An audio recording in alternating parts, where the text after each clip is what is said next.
Hello, ladies and gentlemen, YouTube. This is Jazzman over at Addicted Gamers Connection. Um, I want to talk about for a little bit violence in video games. I'm going to have a link down in the description um, of specifically on what I'll be commenting about. One was with a Kitty Kirk interview, and let me make sure I get the names right. Where I believe Daniel Petrick um, tried to kill his father, and ended up killing his mother over not being able to play video games. Um, I believe it was a Quinn. I hope I'm pronouncing this right. Pincock, who I believe was a former NFL guard for the Indianapolis Colts, who ended up quitting or having to leave the NFL over video game addiction. And the I cannot think of his name right now at the moment. I do apologize. Um, but the Newtown shooter, who um, was found, who was found to have played video games. I think I want to start with Daniel Petrick. Um, the Halo killer. I'm sure that a lot of you have heard about. First of all, a lot of the way that his problem started. First of all, he didn't play a lot of video games. Before, he was a real athletic kid. He liked to go out and, you know, be with his friends and play and do all that sort of thing. And according to his father on the Kitty Kirk interview, um, he went snowboarding and he had a bad accident to where, he hurt his back real seriously. And the doctor told him that he was not going to be able to do anything physically anymore. And so, he, became depressed and he turned to video games. And, he said, his father said, I'm going to keep an eye on this. And, his father was real strict, Christian conservative, was going to have none of this video game, playing in the house, because video games are evil. And, the son became more and more frustrated until the point where, his son gets frustrated, he gets a gun and kills the both of them. I'm gonna focus on this for a moment. And at the end of all this, I believe you're going to see a recurring theme in all these cases that I'm going to talk about. First of all, the relationship between Daniel and Mark Petrick. Okay, as you all probably know, Daniel was a preacher's kid. Now, and Mark,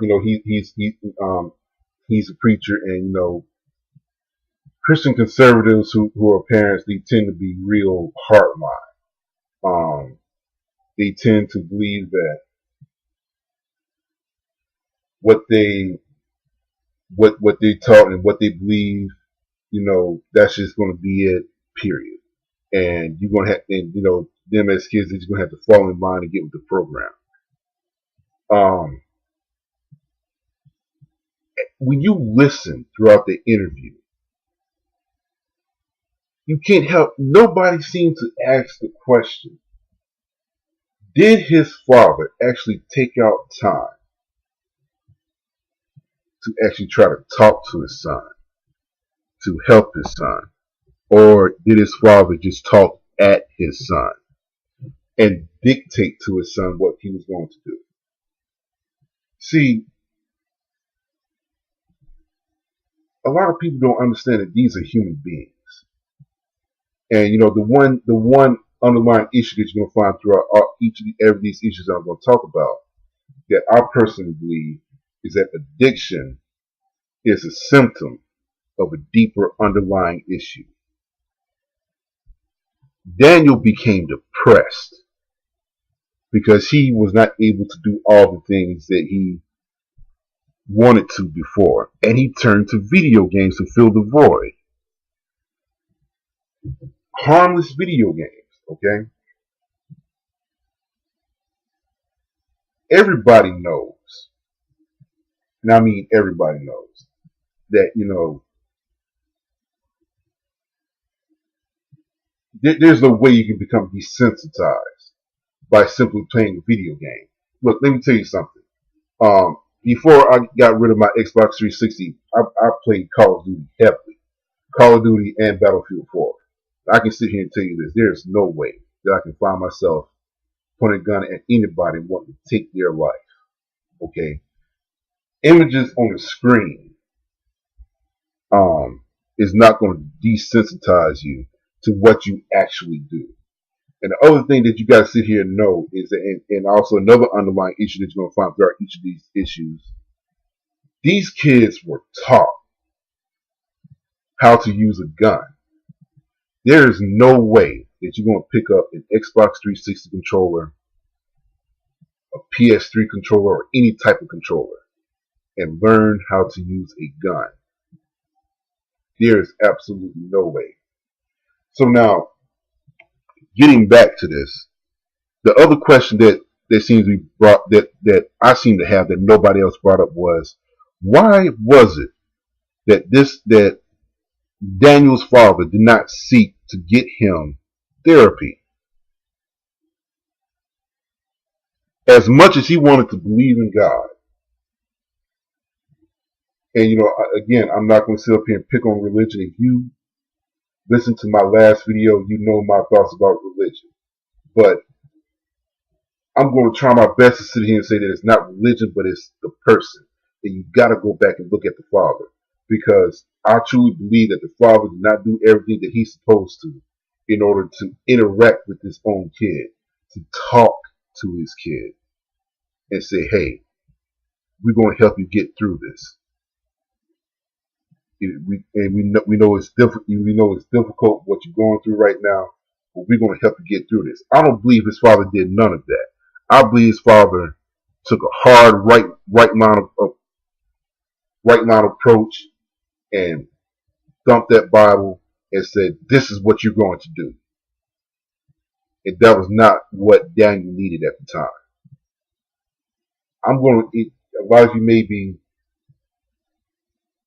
A lot of you may not like what I have to say, but I don't believe that Mark Petrie was actually being a father. And I believe that shooting was actually his fault, because he did not take out the time to be there to actually be there for his son. Okay? He did not take out the time to try to get his son help. Therapy was not brought up at any point throughout the interview. Okay? His interactions, again, you see, he even said that he was at odds with his son because of the fact that he was a preacher's kid, that he had such a hard, staunch stance on what he thought a kid's place was, his kid's place was supposed to be. He did not actually have a relationship with his son, and I believe that's where a lot of the problems stem from. Now, the next person I'm going to bring up, and again, I hope I pronounce his name right, is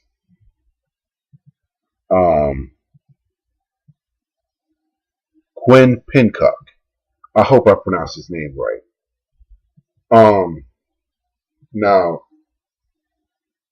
I forget the university he came from, but again, he became a guard for the Indianapolis Colts. And when he came to the NFL, the first thing he said was he was isolated from friends and family. Now, let's just stop right there and let's focus on that for a moment, because he even admits in the video that he was an introvert. Okay? First of all, anybody who's ever been on a football team, even let's say high school football. Okay, I even played a short little stint of football in high school, and I was the nerd. Okay, the only thing that had going on for me was that I was big, but I couldn't run a foot without going out of breath. So how I managed that miracle, nobody knows. But everybody knows the hazing that can go on. You know, the culture that you're surrounded by when you're on a football team, plus him being a rookie, you know, all the hazing that he was constantly getting, he probably was not able to deal. You know, he did not have the personality. He may have had the physical ability, um, to play in the NFL. He may have had the ability and the talent, but his mindset was not there. And a lot of people do not understand. That is the reason why a lot of people cannot does not transition well to the NFL. You you're just taught to be men and just deal with it. But again, you're a human being. Okay, you may be a man, but you're a human being also. Okay, everybody's not that. You could be as tough as nails, but that does not mean that you could just be hard all the time. Quinn I can guarantee you that Quinn was dealing with more than just being isolated from his friends and family. Not, and especially considering he had nobody he could talk to about what he was feeling, about some of the issues that more than likely he was facing every day. Okay, who did he have to talk to? And even if he did say that he got help from the coach, but even if he did was to talk to a therapist, he would come out of that therapist's office and go right back into the culture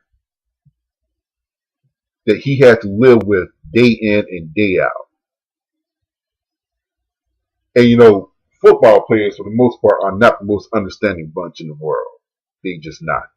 Okay. So again, he turned to video games in order to deal.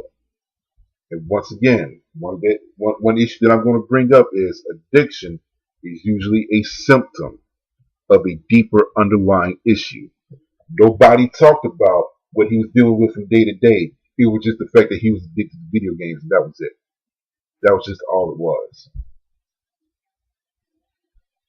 If you're going to sit here and believe that, then on this issue of violence, just in violence in general, there's not going to be much progress. Because I can tell you, a lot of people try to look towards one thing or another instead of actually looking at the problem, looking at what actually caused a person to go and become addicted to video games. Okay, and the last person that I want to talk about. Okay, the last person that I want to talk about is Adam Lanza. Okay, as a lot of you know, he was the Newtown shooter. Now, again, I'm going to leave a description, leave a link in the video below of what I'm talking about. And a lot of you probably already heard. First of all, this kid had a slew of mental issues. Okay, he was diagnosed with autism, ADD, and I forget what else. Okay. Secondly, he was introduced to guns at the age of 4. Okay. Now, again, right wing conservative. That should ring a bell. Right wing conservative, because they gotta have guns in the house. A lot of people who are like this. I'm not just saying that it's just just all right wings, but we talking about those nut jobs out there who believe that they gotta have guns. Period. They gotta have guns in closets and under beds And in this case, it's absolutely true because if you listen, they had guns all over the place. They actually introduced a gun to their son at the age of 4. Okay, that's pretty disturbing. A kid at 4 years of age should be playing with Legos and singing the alphabet and sitting down watching Nickelodeon, Nicktoons, Nick Jr. But no, I believe he was shown with the picture of a Ruger in his hand. A Ruger. And the mother said that she gave it to her son because it was easy to handle and lightweight. I mean, really, just think about that for a moment. How many of you out there, and let me just go off on a tangent. A lot of you who may be parents and are listening to this vid may be saying, "Well, Jazz, you're not a parent, so who are you to judge?" Let me tell you something. A lot of these politicians, like these senators and these representatives that are in Congress, we judge them every day. These people who actually loosened gun control ever since the Newtown shooting, we're going to judge them because the decisions that they make impact us every day. I can guarantee you that most of the people who are listening to me are not parents, but yet they have something to say about not only Adam Lanza's parents, but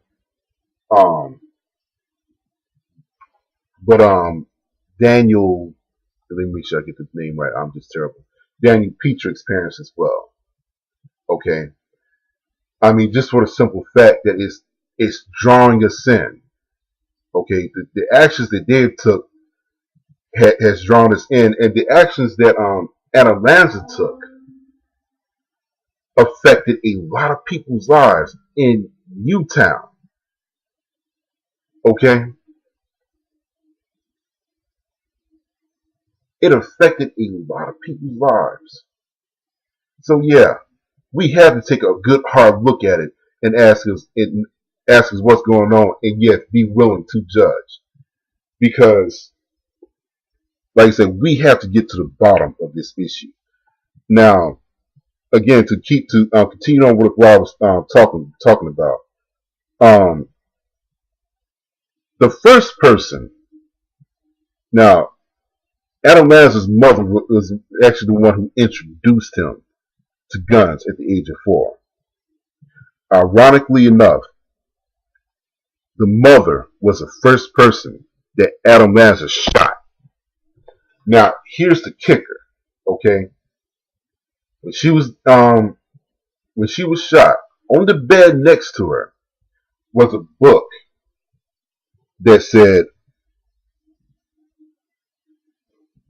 and let me make sure I get the name of the book was How to Train Your Brain to Think Happy Thoughts.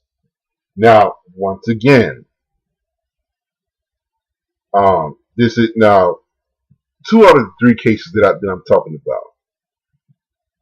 The mother thought well enough to try and deal and give her son some form of therapy. But the question still begs, why didn't she seek a therapist for her son? With all the problems that he's been having up to that point, she was not able to deal with them.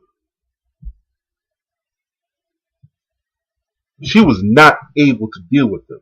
So why is it that she did not think to seek a therapist for her son? Could she not afford therapy? Oh yes, she could afford therapy because they had guns all over the place. I believe her son actually took a gun that they had purchased, which was some kind of military grade automatic weapon, and those things are expensive. They are not cheap. took and shot, oh, if not 20, over 20 kids, elementary kids. I believe it was either 6 or 8 teachers.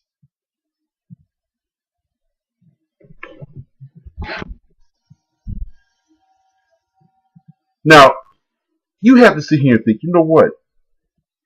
Instead of buying another gun, perhaps I should take this money and put it towards getting my son better. I mean, maybe she should have thought. Maybe the thought should came into her head and said, "You know what? My son is displaying some very disturbing behavior. Perhaps I should get rid of some of these guns I have just laying around the house and not give him such easy access to it."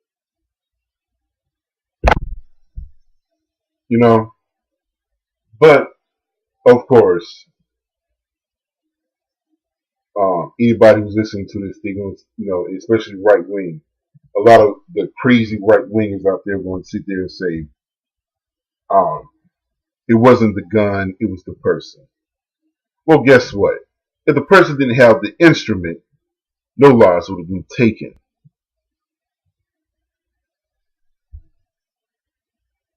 The point that I'm trying to bring up is that in each of these situations, it was either mental illness or social issues. Okay. Once again, you talk about Daniel Petrick. His started with depression. Quinn Pencock. His started again, I believe, with depression and other issues that he was dealing with that I believe that he couldn't really talk to anybody else about. And especially have to go back and deal with those things on a daily basis. And then Anna Lazar, again, mental illness. Although depression, I'm not sure that was a real issue. If you listen to the story, again, he was